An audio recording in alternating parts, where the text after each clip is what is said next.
Good afternoon, everyone.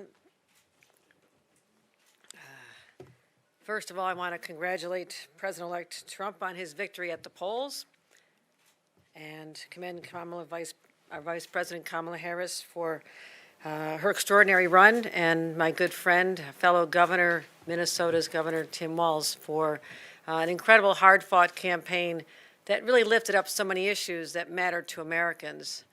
I also want to congratulate New York's newly elected and newly re-elected Democratic members of Congress, as well as those who prevailed in some of our down-ballot races across the state, as well as the re-election of our senator, my great friend Kirsten Gillibrand.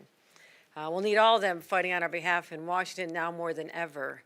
I mostly want to thank really the heart and soul of election days, the poll workers, the volunteers, the attorneys, everybody who shows up, and they really made this election go incredibly smoothly here in the state of New York, and I'm enormously proud of that, given all the potential for a different outcome.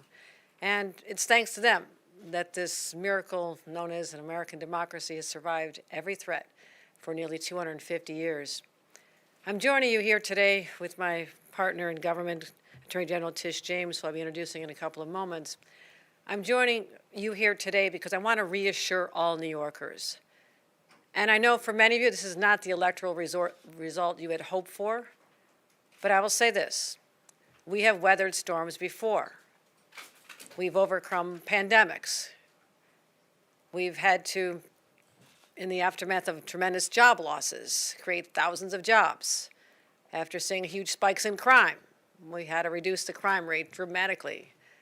And after losing so many jobs to overseas, we are now on the cusp of creating a new revolution, bringing more jobs back from places like China. All of this just in the last few years since I took office. That's why I have the confidence in my team and all of those we work closely with that we will get through the uncertainty of a new administration in Washington. Because I said, we've done this before. We've been to this. And I will be very clear. While we honor the results of this election, and we'll work with anyone who wants to be a partner in achieving the goals of our administration in our state, that does not mean we'll accept an agenda from Washington that strips away the rights that New Yorkers have long enjoyed. I need to remind everyone, this is the birthplace of the women's rights movement, the environmental justice movement, the LGBTQ rights movement, and the American labor movement. With that as part of our history, our story, New York will remain a bastion for freedom and rule of law. And over the next coming weeks, and indeed years, I'll do everything in my power to ensure that New York remains a bastion from efforts where those rights are being denied in other states. And I will say this, one very bright glimmer of hope in our state was that New Yorkers voted overwhelmingly in support of Proposition 1. This amendment firmly establishes that reproductive freedom is an important value worth fighting for and worth protecting. And as a result of this amendment, and I want to give a lot of credit to the coalition and to many others and the elected officials and everybody who stood up to fight for these rights and overcoming an onslaught of negative, misleading ads and millions of dollars spent against it. These were the true champions who fought and persevered. I want to give credit to all of them. We'll find another occasion, not this particular day, to have a great celebration, to honor that work and to remind everybody what this truly means. But it does mean that New Yorkers are now protected from federal actions where they try to limit contraception or IVF or abortion medication here in the state of New York once that's enshrined in our Constitution. And overall, I'm here to let New Yorkers know we stand ready to respond to any threats to our democratic process or our public safety. Now, what we're doing here is we have our New York State Intelligence Center continuing to monitor any potential threats for political violence against political figures and sensitive locations. They do this around the clock. The work is always ongoing, and I want to report that at this time, there are no threats of violence to New Yorkers.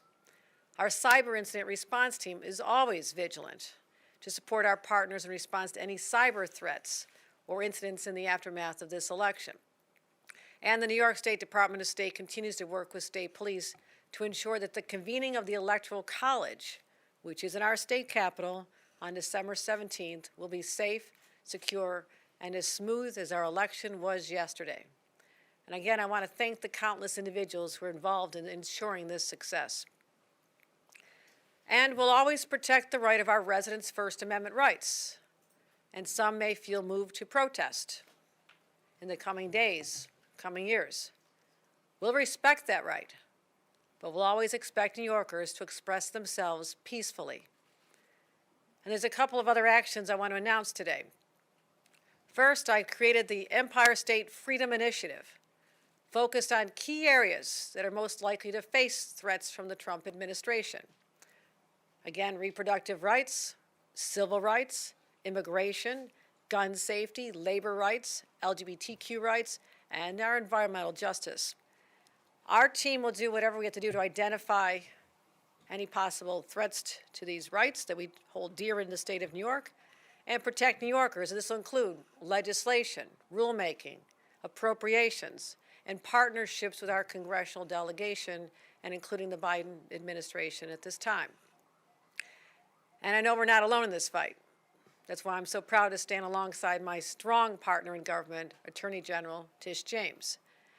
And beginning today, senior officials and attorneys at all levels of government will work in close collaboration with the Attorney General's office and convene regularly to coordinate these efforts and provide guidance where necessary and keep New Yorkers apprised of our efforts. Now I'll say this. President-elect Trump needs to repeal his elimination of the state and local tax deduction. He also needs to support our ongoing efforts to support our transit, support the Gateway Tunnel, the 2nd Avenue subway, and fund major critical infrastructure, again, particularly the MTA. And also to back our critical economic development projects, such as those funded by the CHIPS and Science Act, which is intended to bring manufacturing back home from China and South Asia and create thousands of jobs in our state, as is occurring with Micron. And I will work with him or anybody, regardless of party, on these kind of efforts that I know will benefit the state of New York. However, if you try to harm New Yorkers or roll back their rights, I will fight you every step of the way. New Yorkers are resilient. We fought the first time around and we'll fight again. Now, I know many of you woke up today feeling drained and perhaps demoralized, yet I know we will find tremendous reserves of untapped energy within ourselves. I reflect on what football coach Vince Lombardi once said. It's not whether you get knocked down, it's whether you get back up. So today, fellow New Yorkers, we got back up. And we'll do it every single day. We'll go to work, take our kids to school, look out for our friends, our neighbors, our communities, and demonstrate through our actions that we'll always stand up for an America that respects the rights and freedoms that were envisioned and protected since the birth of our nation. Let me end with this. In New York's harbor, beneath the Statue of Liberty's outstretched torch, lies an inscription most of us are familiar with. Give me your tired, your poor, your huddled masses, yearning to breathe free. But fewer know the final words engraved on that plaque. I lift my lamp beside the golden door. Now, perhaps you woke up today feeling that that lamp doesn't shine quite as bright anymore. But I know New Yorkers, we will meet this moment, and we'll lift that lamp even higher to guard its unwavering flame and ensure the warm light of opportunity continues to reach all who dare to believe in it. That is our New York, and New Yorkers will persevere over the next 4 years. Thank you for coming today. It's important to express how strongly I feel, but also to say this. This is a great country, But our job is to make it even better. And we start here in a place like New York that has always been that place to push progressive values forward, protect our citizens, and fight for what's right. That's who we are as New Yorkers. Thank all of you, and may God bless our country and the great state of New York. Thank you very much. Let me welcome to the podium our Attorney General, Tish James. Thank you all for coming, and thank you, Governor, for convening us. I want to take a moment to thank everyone who ran for office, those who were victorious, and those who didn't get the results that they worked for. There is nothing more difficult than running for office, and our democracy is better off because of your efforts. We also achieved an important step in our efforts to protect our right to choose in New York, and I want to thank Sasha Ajua for all of her efforts and Donna Lieberman of ACLU for all that they have done to get us to that point. Thank you to all of those who worked so hard to enshrine that right in our Constitution and protected generations to come. I also want to thank New Yorkers for showing up in record numbers to the polls to exercise your most basic and sacred democratic right. And lastly, I congratulate the President-elect Donald Trump.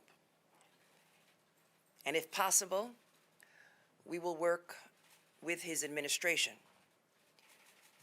But we will not compromise our values or our integrity or our principles.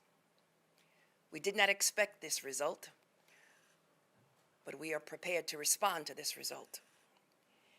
And my office has been preparing for several months because we've been here before. We faced this challenge before, and we used the rule of law to fight back. And we are prepared to fight back once again. Because as the Attorney General of this great state, it is my job to protect and defend the rights of New Yorkers and the rule of law. And I will not shrink from that responsibility.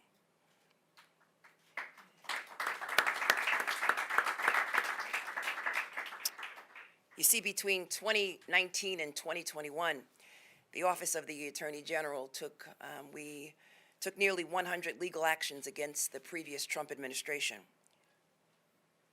including when he attempted to cap the state and local tax, and when he sought to eliminate funds and grants for law enforcement officers here in the state of New York. We fought to preserve DACA and protect the Affordable Care Act. We fought to prevent a question about citizenship from being on the census because we were concerned about the impact of funding, the lack of funding to the state of New York and how it would affect these programs. We beat the Muslim ban. We stopped the dismantling of the United States Postal Service. We challenged anti-LGBTQ+ efforts. We safeguarded key environmental policies, and we protected access to reproductive care, and we protected the right to organize. We worked around the clock to defend these basic rights with our Democratic colleagues across this nation. So as you can see, we know their playbook. We know Project 2025 before it was even published. And we have been working both in my office and with other Democratic AGs across this country to make sure that we would be ready to respond to any attempt to roll back our rights. So here we are. We've studied their platforms. We've identified certain possibilities, fact patterns. We've created contingency plans. So no matter what the next administration throws at us, we're ready. We're ready to respond to their attacks. We're ready to respond to any attempts to cut or eliminate any funding to the great state of New York, as the governor outlined. So despite what has happened on the national stage, we will continue to stand tall in the face of injustice, revenge, or retribution. We will continue to protect and our most vulnerable and marginalized amongst us, because it is my sworn duty and responsibility to lead that fight, working with the governor of this great state, Kathy Hochul. This is not the time to be fearful, New York, but faithful and steadfast, knowing that I, as the Attorney General, along with my entire team, we are guardians of the law, and we are prepared, my friends, to fight back. Thank you.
I was definitely about Tom.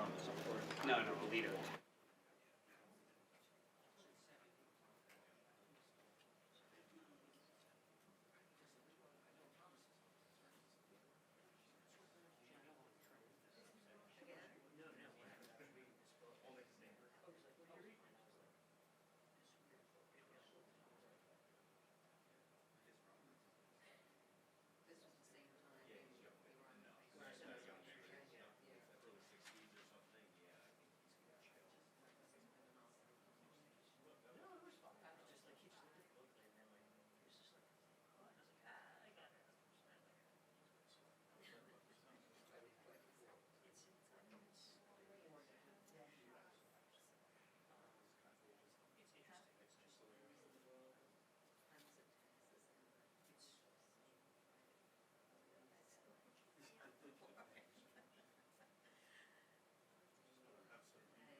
Again, thank you for joining us. Happy to take any questions from our friends in the press.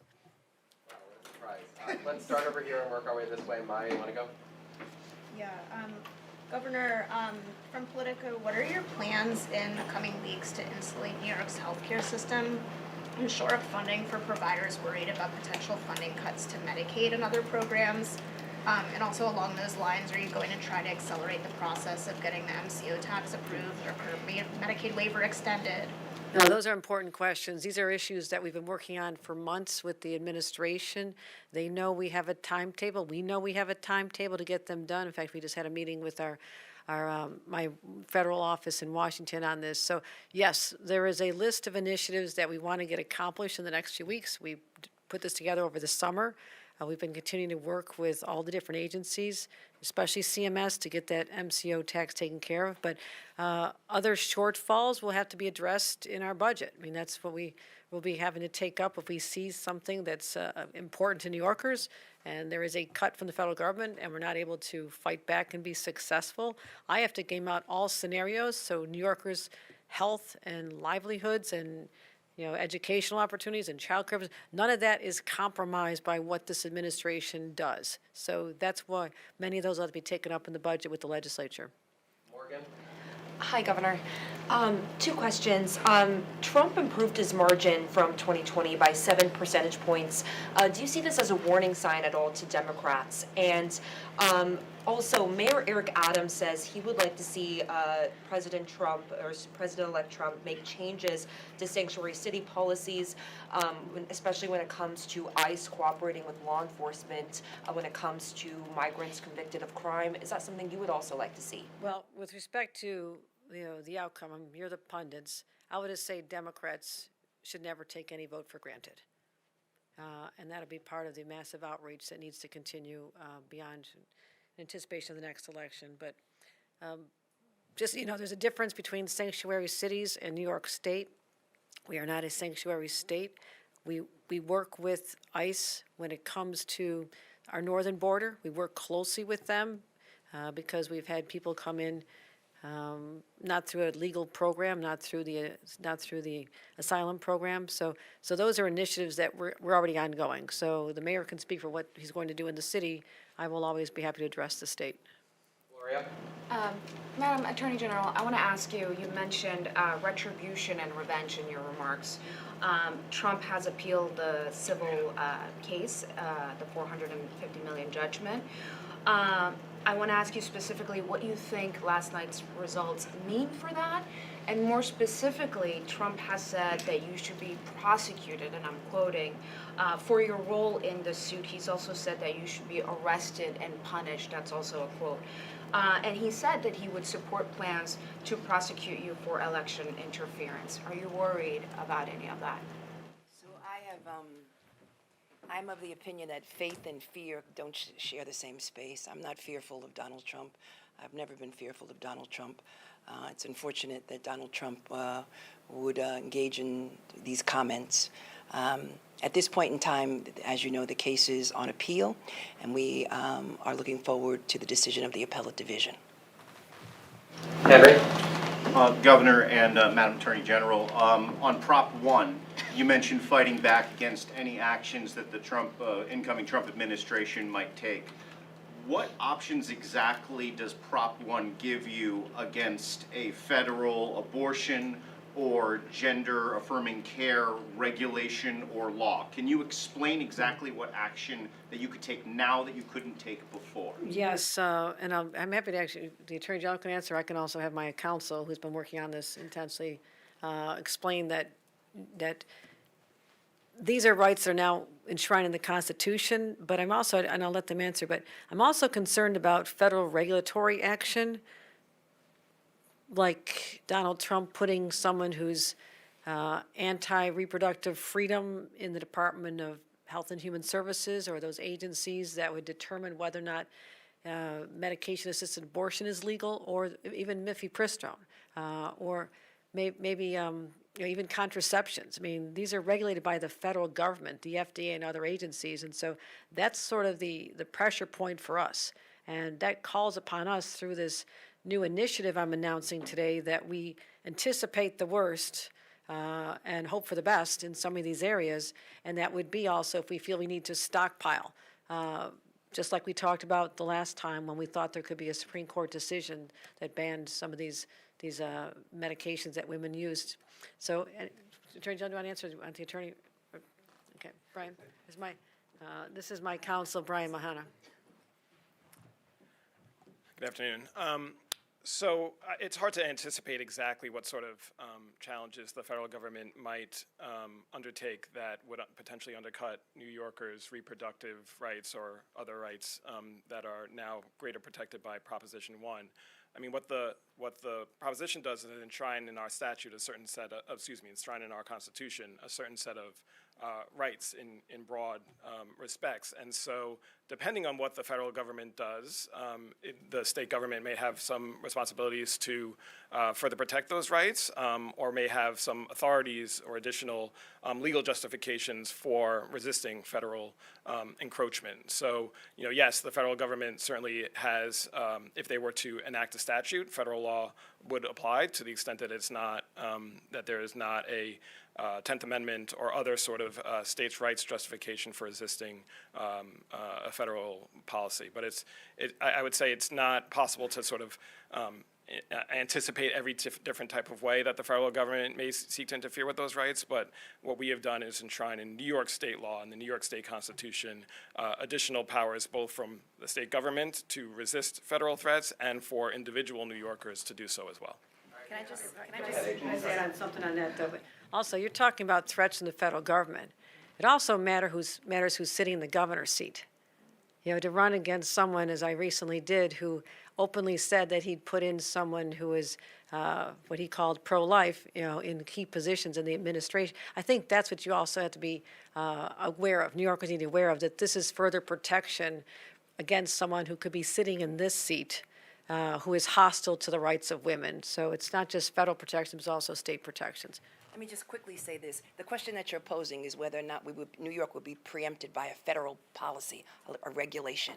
You have to draw a distinction between a regulation and a law. Regulation, I would say no. A law would be a different outcome. Okay, Andrew?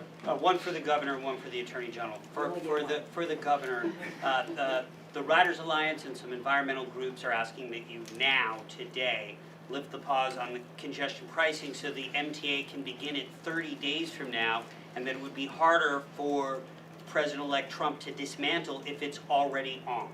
Are you considering now using this intervening time to restart congestion pricing? I will tell you this, we always knew this election would be a toss-up. This is a scenario that we planned for starting last summer. And before the end of the year, in a timely enough frame, we will have our announcements and a plan and a funding plan. And we'll also be talking about the capital projects for the next 5 years as well. So we have a comprehensive approach to this. This is literally the day after the election, but we have had robust conversations with the federal administration about both scenarios and what needs to be done in the right time frame. For the Attorney General, a spokesman for Andrew Cuomo today said that you basically revived Donald Trump when he was politically no longer a factor by pursuing some of the cases against him. I'm just wondering what your response to that. No response to comments from the former governor. Sam? Sorry to go back to congestion pricing, but the last Trump administration was not good to the MTA. There were less than $80 million in discretionary grants to the MTA versus $4 billion in grants to the MTA in the Biden administration. And it looks like Albany will really have to fund, most of the funding will fall on Albany to fund the MTA. So is that a concern and a factor for you in terms of possibly unpausing congestion pricing? And also, do you know, even if you sign the VPPP tomorrow, could the president undo that even if that's signed? No. Again, there have been enormous staff resources spent with my team here, my council, my federal office, as well as working with leaders in the administration for many months over this. And I will say this, with respect to any shortcomings in necessary funding for operations, I'm the governor who stood up last year at a time when the MTA was going off the fiscal cliff, and I structured a complex, I'd say, savior plan, a plan that actually found funding from, casino proceeds and from payroll mobility tax and from the city. We had a whole plan to just bring it back. And so I'm very vested in the success of the MTA. I know how critically important it is. That's why I've done this. I've also said with respect to congestion pricing, as I'll say again, at the time, the $15 was too much for everyday New Yorkers when affordability is top of mind for them, as we have recently seen again. That does not mean I'm hostile to congestion pricing. To the contrary, I simply said this was a pause. We know our time frame better than anybody. We're watching this. We're continuing to, I spoke to the White House about this literally 3 days ago. They understand our need to take affirmative steps to ensure that nothing compromises the MTA. And of course, if there is a shortfall of money, we are committed to the next capital plan, which has to continue to make up for decades of disinvestment. If they had all been done when they should have been done, if other political leaders had had the courage to take some tough decisions and put the money there, I think we could have saved literally billions of dollars. But I have to deal with what we have now. There's been a request for a $68 billion capital plan on top of the one that's continuing right now. I've had just another briefing on this a couple days ago. So all I can say at this point, literally hours after the election results came in, that we are laser focused on doing what's right for this subway system and for New Yorkers. What about stalling the environmental review process for the IBX, because he did that for congestion pricing? Is that a possibility as well? No, we're continuing that. I have a major commitment to get that project done because it recognizes the reality of New Yorkers in this post-pandemic world, that it does not make sense if you live in Queens and want to get to Brooklyn, that you have to go to Manhattan first. So we are going to have a system that people are proud of, and I am excited about making sure that that continues. And again, the studies are already underway. Nothing is stopping that. All right, last one, Dan. Governor Hochul, and a question for the Attorney General. But Governor, to go off what Morgan's question was, not only did Donald Trump improve in New York State, he flipped Nassau County, Manhattan, Brooklyn, Queens, and the Bronx. His vote share increased from at least 6 percentage points up to 11 percentage points from what we know now. That's a message, and I just want to know, do you hear that message, and what do you think that message says? I don't think that's a new phenomenon. Just go back to, if you mentioned Nassau County, what happened in 2021? Do you know what happened in 2021? A Democratic county executive lost her seat way before I was on the scene, way before other issues were talked about. So, and the individual running for district attorney, there's already been a trend toward being less blue in our state that did not start this year or even 2 years ago. That's just the reality. So we recognize that. We listen intensely to voters, and we have some work to do. We know we have to continue listening to our constituents, but more importantly, what I'm focused on right now is not the politics of the situation. I'm focused on governing and recognizing potential threats that could be coming to our way of life here, and my objectives and furthering our values as New Yorkers. I'm focused on that.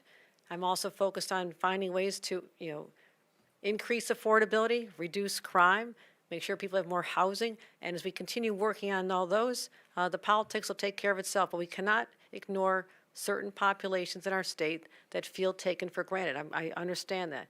But I will also point out that we did some, no one expected that we would see the gains that we had in the houses. The House of Representatives is at least in striking distance of being a Democratic majority, Hakeem Jeffries as the Speaker, because of the unprecedented efforts that we have put into bringing back the state party from the dead, personally committed resources, worked hard, went out to districts weekend after weekend after weekend, 43 district offices, 100 people paid staffers, over 6 million voter contacts. Look what we did, defying the national trends in winning 5 races this year. That'll be important if the other states do their jobs as well. So please don't overlook that very bright spot, as I'm hearing from people all over this country congratulating us on making sure that at least there's potential for a firewall, which would be more essential than ever before, that we really hope the other states can come in, as I spoke to Hakeem Jeffries just this morning about. So, all right. The Attorney General, you mentioned that civil case that's on appeal. Your lawyers got some pretty tough questions from the appellate judges. What did you make of that? So again, we anticipate a decision from the appellate division, but as you know, at that point, there will be an appeal to the Court of Appeals, an appeal to the New York State Court of Appeals. Thank you. Thanks, everybody. Thank you.